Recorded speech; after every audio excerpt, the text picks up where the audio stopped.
Aminado ang alkalde sa bayan ng Paete sa Laguna na nanganganib ang industriya ng pag-uukit sa kanilang bayan.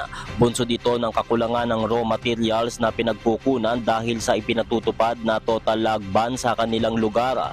Makikiusap aniya sila sa national government upang hilingin na huwag nang isama ang kanilang bayan sa ipinatutupad na Executive Order number 23 na mas kilala sa tawag na total lag ban.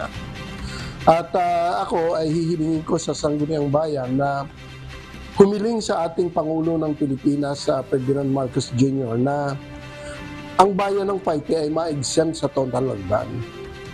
Kasi ang bayan ng Paete naman, ang konsumo sa kahoy na ginagamit ay kokonti lang kumpara doon sa mga bayan na nag-export ng logs. Kasi kami finished products na ang aming ine-export at ginagawa dito sa bayan ng Paete.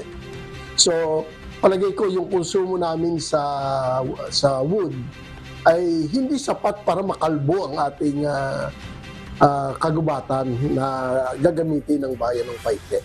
Dagdag pa ng alkalde na malaki ang inihina ng industriya ng pag-uukit sa kanilang bayan. Samantala, bumuo naman ang Municipal Environment and Natural Resources Office ng aksyon para mapanatili ang kaligtasan ng kanilang kalikasan upang matugunan ang pangangailangan sa kahoy ng wood curbing industry sa bayan.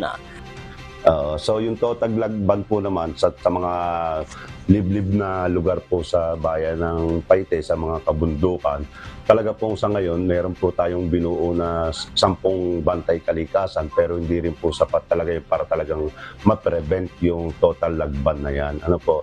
And then isa pa nga po, Capital Carvings of the Philippines ito, number 1 kilala sa Paete ang pag-uukit. Kailangan din naman po natin ng mga kahoy.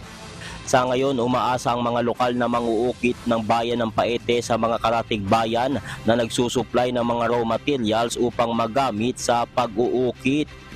Napakahirap po nito para sa bayan ng Paete na pati kami ay mapasama sa total lag ban na ito. Sapagkat simula po nung kami mga bata pa, simula pa sa mga magulang namin, ito na po ang aming kinabubuhay. Diyos ang aming sandigan, serbisyo publiko ang aming pinahahalagahan. Mula sa Laguna, Marcos Doria, humahataw!